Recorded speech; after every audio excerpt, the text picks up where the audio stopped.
Capitol হিলে হামলার জেরে ফের অভিশংসনের মুখে ট্রাম্প, প্রেসিডেন্টের টুইটার অ্যাকাউন্ট স্থায়ী বন্ধ।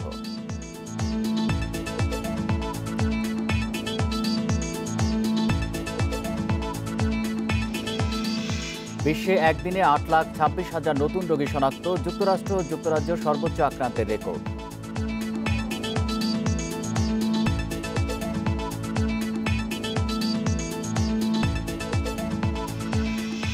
ভারতের মহারাষ্ট্রের হাসপাতালে আগুন লেগে 10 শিশুর মৃত্যু, বৈদ্যুতিক শর্ট সার্কিট কারণ বলে ধারণা।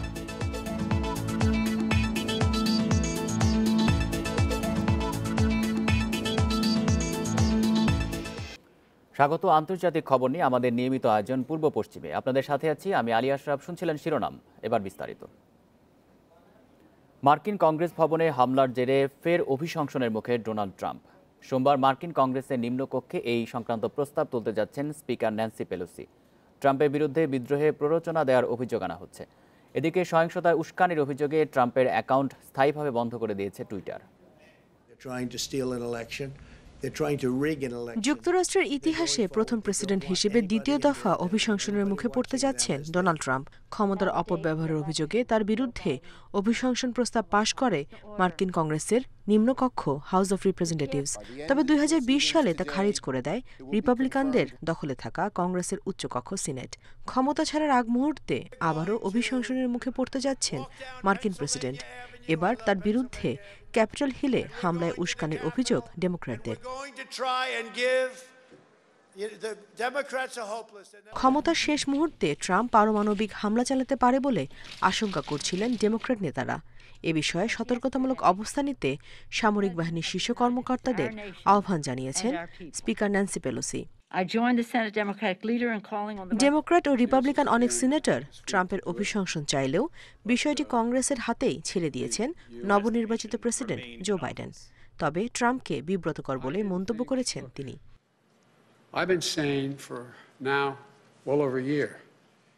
আমি শুরু থেকে বলে আসছি, যুক্তরাষ্ট্রের প্রেসিডেন্ট পদে ডোনাল্ড ট্রাম্প কোনোভাবেই যোগ্য নন। এক কথায় মার্কিন ইতিহাসের সব থেকে অযোগ্য প্রেসিডেন্ট তিনি। গোটা বিশ্বে তিনি আমেরিকানদের বিব্রত করেছেন।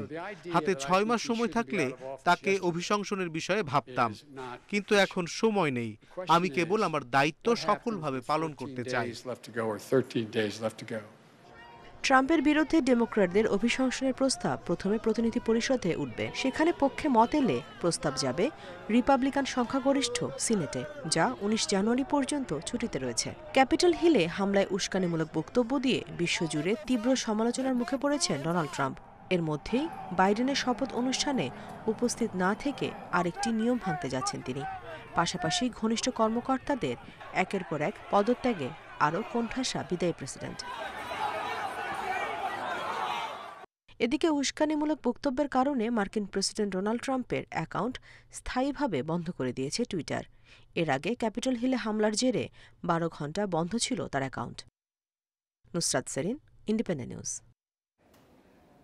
সংক্রমণ রোধে নতুন করে কড়াকড়ি আরোপের পরিকল্পনা করছে ব্রিটিশ সরকার। জনগণকে বাড়িতে থাকতে বলেছেন প্রধানমন্ত্রী বরিস জনসন। ভারতে নতুন ধরনের ভাইরাসে আক্রান্তের সংখ্যা বেড়ে দাঁড়িয়েছে 90 জনে। এদিকে বিশ্বে একদিনে 8,26,000 করোনা রোগী শনাক্ত হয়েছে। এ নিয়ে মোট আক্রান্ত 8,93,00,000 ছাড়িয়েছে। 24 ঘন্টায় 14,788 জন নিয়ে মোট মৃত্যু 19,21,000 ছাড়ালো। সংক্রমণ শুরুর 1 বছর পরও কোনোভাবে নিয়ন্ত্রণে আসছে না করোনা মহামারী। উল্টো প্রতিদিনই হচ্ছে নতুন নতুন রেকর্ড।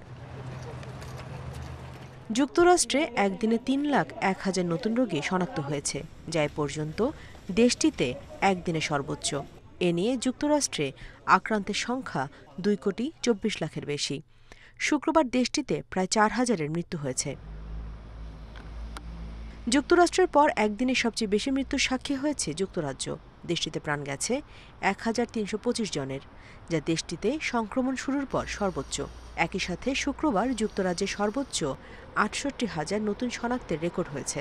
রোগীর ঢল সামলাতে হিমশিম খাচ্ছে হাসপাতালগুলো। স্বাস্থ্যবিধি মেনে চলা নিশ্চিতে নিরাপত্তা বাহিনীকে কাজে লাগানোর পরিকল্পনা করছে সরকার।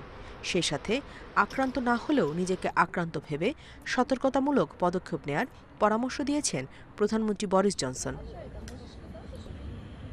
ব্রাজিলেও বেড়েছে আক্রান্ত ও প্রাণহানি। 54,000-এর বেশি শনাক্ত নিয়ে আক্রান্তের সংখ্যা ছাড়ালো 80,15,000। নতুন করে প্রাণ গেছে 1,044 জনের। শনিবার 1,000-এর বেশি মৃত্যু হয়েছে মেক্সিকোতে। সংক্রমণ বাড়ায় ইউক্রেন জুড়ে জারি হয়েছে লকডাউন। 25 জানুয়ারি পর্যন্ত বন্ধ থাকবে সব শিক্ষা প্রতিষ্ঠান, বিনোদন কেন্দ্র ও রেস্তোরাঁ। 12 জানুয়ারি পর্যন্ত কারফিউ জারি করেছে কলম্বিয়া সরকার। দেশটিতে এ পর্যন্ত আক্রান্তের সংখ্যা 17,55,000-এর বেশি, মৃতের সংখ্যা 45,000 ছাড়িয়েছে। Nusrat Jerin, Independent News. স্পেনের করোনা পরিস্থিতি জানাতে মাদ্রিদ থেকে যোগ দিচ্ছেন প্রবাসী সাংবাদিক মনিরুজ্জামান টিটু। জনাব মনিরুজ্জামান, আপনাকে স্বাগত জানাচ্ছি ইন্ডিপেন্ডেন্ট সংবাদে। আর নতুন ধরনের ভাইরাস শনাক্তের পর স্পেনে আক্রান্তের সংখ্যা বাড়ছে, তো এই বিষয়ে সরকারের পক্ষ থেকে কি ধরনের পদক্ষেপ নেওয়া হচ্ছে? মূলত এখানে যে স্বাস্থ্যবিধি মেনে চলার বিষয় যে জরুরি অবস্থা জারি করেছিল সেটা কিন্তু এখনো পর্যন্ত চলমান রয়েছে। আর আজ দুদিন থেকে এখানে কিন্তু নতুন করে এই তুষারপাত ব্যাপকভাবে বৃদ্ধি পেয়েছে, যে কারণে টোটাল স্পেন এবং মাদ্রিদ সহ আশেপাশের কয়েকটি শহর কিন্তু প্রায় 2 ফুটেরও বেশি তুষারে আক্রান্ত এবং তুষারপাতে জনজীবন বিপর্যস্ত অবস্থায় হয়ে আছে, যে কারণে এখানে নতুন করে রেড অ্যালার্ট জারি করা হয়েছে। আর করোনা পরিস্থিতি যাতে এই তুষারপাতের ভিতরে নতুন করে না ঘটে সেজন্য কিন্তু আশেপাশে আরো 8টি শহরে নতুন করে রেড অ্যালার্ট জারি করা হয়েছে এবং সেখানে সন্ধ্যা 8টার ভিতরে সকল প্রকার ব্যবসা প্রতিষ্ঠান বন্ধ করার জন্য বলা হয়েছে। এখানে প্রবাসী বাংলাদেশিরা কতটা ঝুঁকির মধ্যে আছে, তাদের বিষয়ে কি তথ্য রয়েছে আপনার কাছে? প্রবাসী বাংলাদেশিরা এখানে কিন্তু একটা বড় অংশ যারা এখানে কাগজবিহীন বসবাস করে, তারা কিন্তু বিভিন্নভাবে মানবেতর জীবনযাপন করছে। আর প্রবাসী বাংলাদেশিদের জন্য আমাদের বাংলাদেশ সরকার এখানকার এম্বাসির পক্ষ থেকে তাদেরকে ঘরে থাকার জন্য নির্দেশনা প্রদান করেছেন এবং কোনো প্রকার বাইরে না বেরোনোর জন্য নির্দেশনা দিয়েছে। পাশাপাশি এখানে বাংলাদেশিরা যারা এখানে মানবেতর জীবনযাপন করছে তাদের কিন্তু বিভিন্নভাবে বাংলাদেশি ব্যবসায়ীরা সাহায্য সহযোগিতা করে চলেছে বলে আমরা দেখতে পাচ্ছি। তবে এখানে কাজের যে ক্ষেত্রগুলো সেগুলো কিন্তু করোনার কারণে, লকডাউনের কারণে বন্ধ রয়েছে দীর্ঘদিন ধরে। আবার নতুন করে তুষারপাতের কারণে কিন্তু একটা আতঙ্ক এখানে নতুন করে দেখা দিয়েছে, বিশেষ করে প্রবাসী যারা অবৈধভাবে বসবাস করে তাদের মধ্যে। স্পেন থেকে জানাচ্ছিলেন প্রবাসী সাংবাদিক মনিরুজ্জামান টিটু।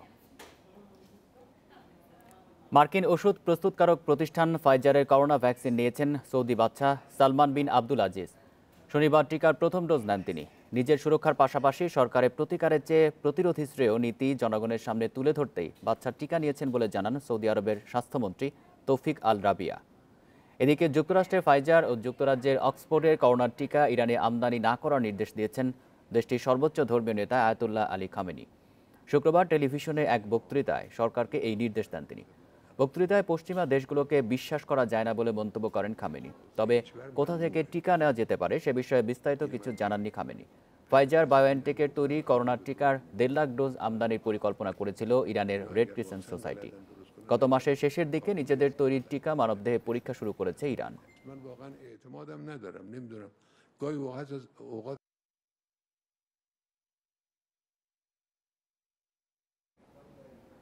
ভারতের মহারাষ্ট্রের একটি হাসপাতালে আগুন লেগে 10 শিশুর মৃত্যু হয়েছে। এদের সবার বয়স 1 থেকে 3 মাস। ভান্দারা জেনারেল হাসপাতালে অসুস্থ নবজাতক পরিচর্যা কেন্দ্রে এই দুর্ঘটনা ঘটে। সিভিল সার্জন জানিয়েছেন রাত 2টার দিকে আগুন লাগে। শনিবার ভোর রাতে ওয়ার্ড থেকে ধোঁয়া দেখতে পান হাসপাতালের এক নার্স। দুর্ঘটনার সময় ওই ইউনিটে 17 শিশু ভর্তি ছিল। এখন পর্যন্ত 7 শিশুকে জীবিত উদ্ধার করা হয়েছে। আগুন লাগার কারণ সম্পর্কে এখনও নিশ্চিত তথ্য মেলেনি, তবে প্রাথমিকভাবে বৈদ্যুতিক শর্ট সার্কিট থেকে আগুনের সূত্রপাত বলে ধারণা করা হচ্ছে। এক টুইট বার্তায় শোক জানিয়েছেন ভারতের প্রধানমন্ত্রী নরেন্দ্র মোদী। এই ঘটনায় তদন্তের নির্দেশ দিয়েছেন মহারাষ্ট্রের মুখ্যমন্ত্রী উদ্ধব ঠাকরে। দুর্ঘটনার জন্য হাসপাতাল কর্তৃপক্ষের গাফিলতিকে দায়ী করছেন ভুক্তভোগীরা।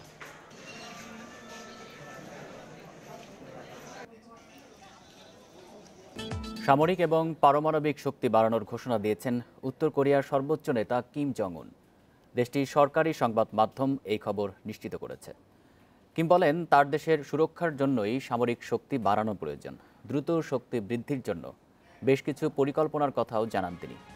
কিম জং উন আরও বলেন, মার্কিন যুক্তরাষ্ট্র উত্তর কোরিয়ার অন্যতম শত্রু।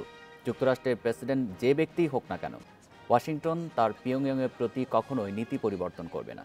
বিশেষজ্ঞরা বলছেন, কিমের হঠাৎ এই ঘোষণা যুক্তরাষ্ট্রের নতুন প্রেসিডেন্ট জো বাইডেন শপথ নেওয়ার আগে তার ও নতুন মার্কিন প্রশাসনের ওপর চাপ বাড়ানোর প্রচেষ্টা। ট্রাম্প ক্ষমতায় আসার পর পরমাণু অস্ত্রের বিষয়ে কিমের সাথে দ্বিপক্ষীয় আলোচনা হলেও তা খুব বেশি দূর সামনে অগ্রসর হয়নি।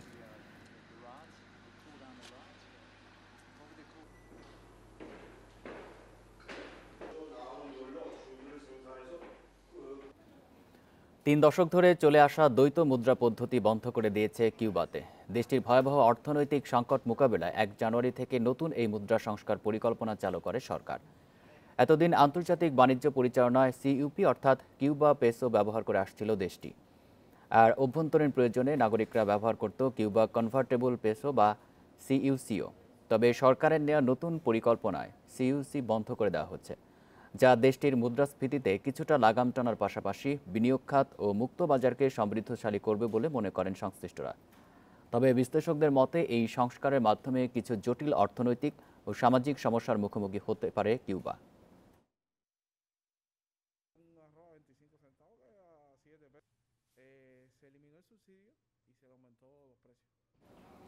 পূর্ব পশ্চিম শেষ করব, তার আগে শিরোনামগুলো জানাবো আরও একবার।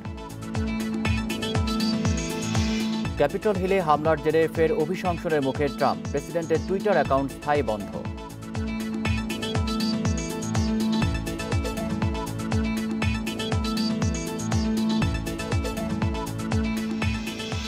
বিশ্বে একদিনে 8,26,000 নতুন রোগী শনাক্ত, যুক্তরাষ্ট্র ও যুক্তরাজ্য সর্বোচ্চ আক্রান্তের রেকর্ড।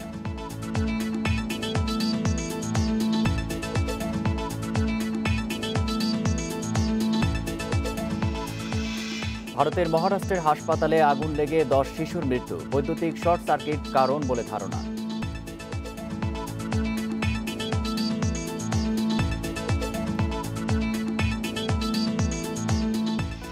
এ ছিল পূর্ব পশ্চিমে, ইন্ডিপেন্ডেন্ট টেলিভিশনের সব খবরের আরও বিস্তারিত জানতে চোখ রাখুন ফেসবুক, ইউটিউব এবং টুইটারে। ধন্যবাদ সবাইকে।